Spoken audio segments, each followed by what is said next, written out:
Hello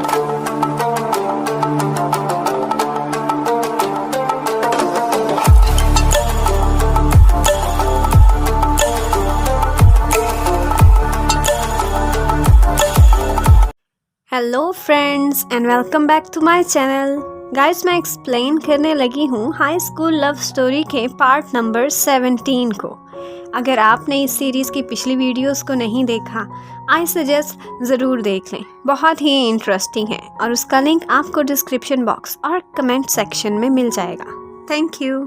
तो guys, इस part में डायरेक्टर टाई अपनी बेटी शाशा के पास आते हैं और उसे सैड देखकर कहते हैं कि जो कोई भी तुम्हें हर्ट करे, तुमने उनको ज़रूर सबक सिखाना है। अगर तुम दुश्मन को हरा नहीं सकती तो उसकी दोस्त बनकर उसकी जड़ें ही काट दो। उधर रुई और मिन देख रहे होते हैं कि आज की डेट के बाद शियाओ और बिंग बहुत खुश नज़र आते हैं। मिन जेलस होती है कि काश ऐसा ही प्यार कभी उनकी लाइफ में भी आएगा, और फिर वो दोनों ना चाहते हुए भी सोने के लिए चले जाते हैं। बिंग अब शियाओ के ही सपने देखने के लिए सो जाता है, लेकिन जैसे ही सुबह उसकी आंख खुलती है, आगे शाशा खड़ी होती है। वो कहता है कि तुम्हें किसने अंदर घुसने दिया?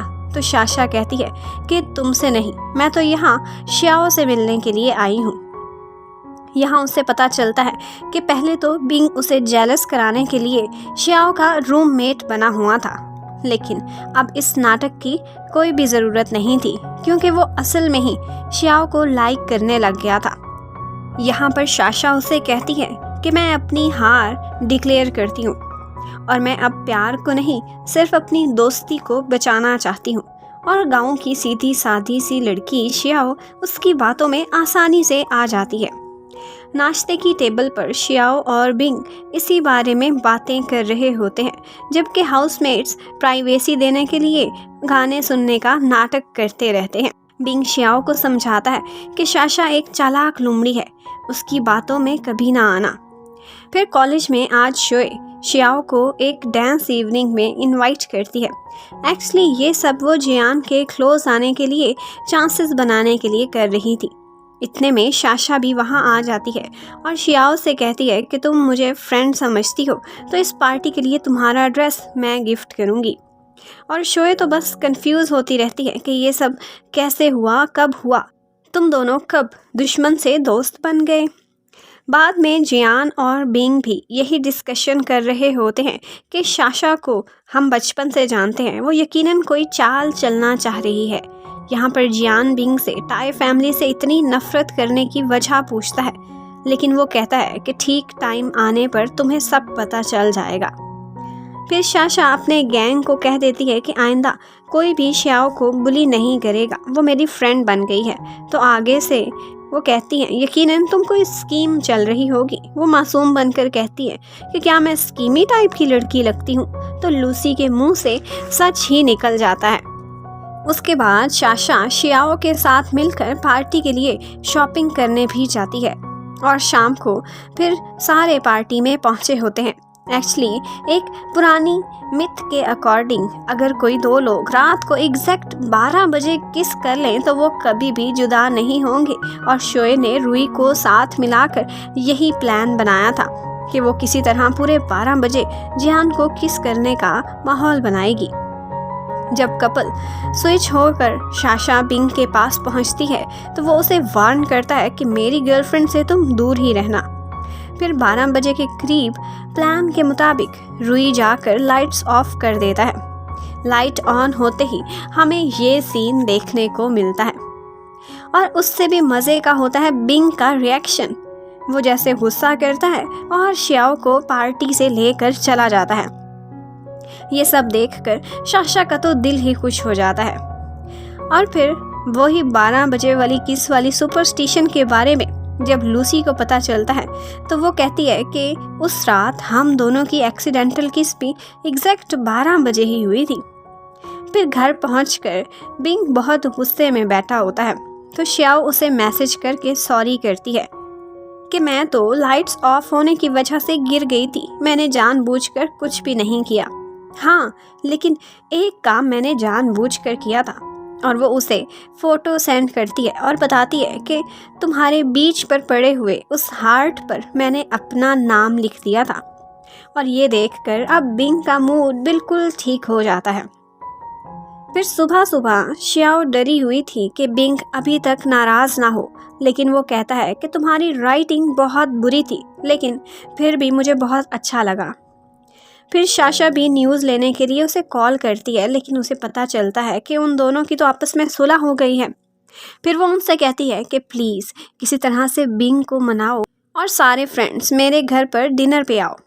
फिर शाशा अपने डैड को समझा देती है कि सारे फ्रेंड्स को मैंने खाने पर इनवाइट किया है, प्लीज़ आप उनसे अच्छे से बात करना। और डैड मान जाते हैं। फिर श्याओ अपने लिए पिछली पार्टी में पहना हुआ ड्रेस तलाश करने लगती है। बिंग जाना तो बिल्कुल नहीं चाहता था, लेकिन अपनी गर्लफ्रेंड की पहली रिक्वेस्ट को टाल भी नहीं सकता था। उधर शोए जियान के साथ शॉपिंग पर जाती है और बातों बातों में उसे अपने दिल की बात कहने की बहुत कोशिश करती है, लेकिन जियान है कि समझता भी नहीं। फिर जियान वहाँ पर एक पेंडेंट देखता है तो उसका दिल करता है कि ये श्याओ के लिए ख़रीद ले।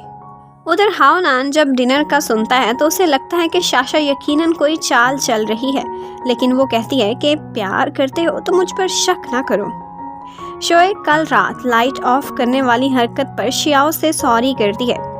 वो बिंग के रिएक्शन से बहुत ज़्यादा डरी हुई थी, लेकिन श्याओ बताती है कि उन दोनों की सुलह हो गई है। शोए एकदम से रोने लगती है कि देखो तुम्हें सब प्यार करते हैं, तुम्हारा बिग ब्रदर, फिर बिंग, इवन के जियान भी। उसी ने ही तुम्हारे लिए ये गिफ्ट चूज़ किया है। मुझे लाइफ में तुम्हारी तरह प्यार क्यों नहीं मिल सकता। श्याओ को समझ नहीं आती कि मैं इसे कैसे तसल्ली दूं। फिर वो ऐसे ही कुछ उल्टा सीधा बोलने लगती है कि लाइफ और मार्शल आर्ट बिल्कुल एक जैसे होते हैं, कब कहाँ से दुश्मन आ जाए, लवर आ जाए, कुछ पता नहीं चलता। लेकिन उसकी उल्टी सीधी बातों से एटलीस्ट शोए रोना बंद कर देती है। अब रोज़ बिंग नाश्ता बनाया करता था तो रुई बेचारा तो जले हुए पैंस धो धो के थक जाता है। इतने में उसके घर डियर के नाम से एक पार्सल डिलीवर होता है। एक्चुअली वो लूसी की तरफ से था। वो कहती है कि तुम्हें पैसे गिफ्ट में पसंद नहीं आए तो ये पेन्स गिफ्ट कर रही हूँ, क्योंकि आजकल तुम्हें इन्हीं की ज़रूरत है। और वो इतने ज़्यादा पेन्स को देखकर सोचता है कि इनको कहाँ रखूँ, इतनी जगह तो मेरे घर में भी नहीं। शाम को जब बिंग श्याओ के पास वही पेंडेंट देखता है तो वो हैरान होता है। वो बताती है कि ये शोए ने गिफ्ट किया है। जियान के चूज़ करने का वो नाम नहीं लेती कि फिर से बिंग गुस्सा ना करने लग जाए। फिर डिनर पर श्याओ काफ़ी तैयार होकर आई थी, लेकिन आज भी उसने वही रंग बिरंगी सी सॉक्स ही पहनी हुई थी, जबकि शाशा हमेशा की तरह स्टाइलिश और गॉर्जियस लग रही थी। फिर खाने के टाइम पर बिंग शाशा को जेलस कराने का कोई भी मौका हाथ से नहीं जाने देता, लेकिन फिर हमेशा की तरह उन दोनों की किसी बात पर लड़ाई भी स्टार्ट हो जाती है। थोड़ी देर बाद डायरेक्टर ताई भी बच्चों को मिलने वहां आते हैं। शाशा उनका श्याओ से इंट्रोडक्शन कराती है। अंकल ताई काफ़ी मीन इंसान थे। वो मजाक के बीच बीच श्याओ को बहुत बातें लगाते रहते हैं।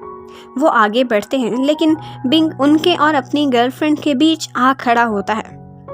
बाद में ग्रुप फोटो के टाइम बातों बातों में श्याओ कहती है कि तुम सारे फ्रेंड्स के बीच मैं आ गई थी, मेरी वजह से ही आप लोग आपस में नाराज़ हो गए थे। लेकिन बिंग कहता है नहीं, तुम्हारी वजह से कुछ भी नहीं हुआ। तब अपनी ईगो से लड़कर शाशा सारों से सॉरी करती है कि ये सब मेरी वजह से हुआ था। फिर वो लोग ग्रुप फोटोज़ बनवाने लगते हैं और वहाँ स्माइल करने के लिए मजाक भी करते रहते हैं। लेकिन यहाँ पर शाशा के दिल का असल हाल कैप्चर हो जाता है। अंकल ताई फिर वहाँ सारे फ्रेंड्स को देखकर अपने जवानी के टाइम को याद करके नॉस्टैल्जिक हो जाते हैं, लेकिन बिंग को देखकर फिर कहने लगते हैं कि ये लड़का बहुत बड़ी कीमत चुकाएगा, ये बागी हो गया है। अब नेक्स्ट एपिसोड में शाशा उन दोनों के बीच कैसे कन्फ्यूजन्स लेकर आएगी और बिंग की लाइफ में होगी एक और लड़की की एंट्री। क्या ये शाशा की ही चाल होगी? ये जानने के लिए stay connected. Thank you for watching this episode. Bye bye.